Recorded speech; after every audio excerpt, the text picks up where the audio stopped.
What's up, world? It's your boy Gambit, representing Underground Sound Records. I get asked this a lot, and there's always a lot of questions about what is mixing and what is mastering. So I decided to make a couple videos and put on my new site, and pretty much explain what each process is. So there's three processes to recording. There's mixing, mastering, and there's the first stage, which is recording. And everything else is basically an additive to that. And so mixing is after you have everything recorded, you're going to get one mixing engineer or several mixing engineers, depending on what your staff is and what kind of a production team you have. You're going to get them to mix your record. And then basically you send that off to a mastering engineer who masters the whole record.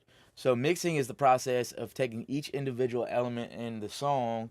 Take for instance the kick drum, the snares, the percussive elements, the all the different instruments, guitars, synths, anything that's in the mix that you're gonna have. They're gonna mix it and make it sound balanced.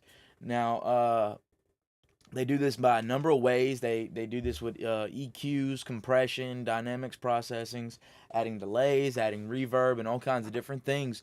But basically, making everything sound good as a whole. And you could have a great sounding kick drum, but if the bass and the kick don't mix well, then it doesn't work out. And then that's where a mixing engineer comes in.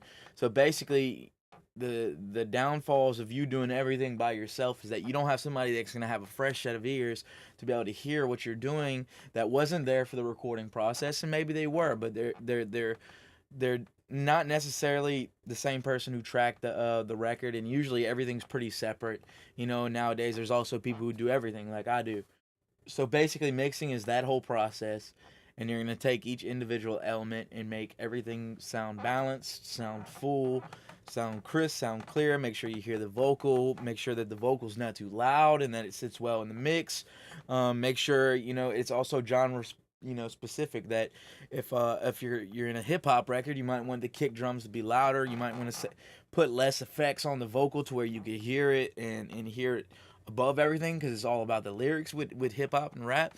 And in country and rock, you might want everything to kind of gel better and everything be one.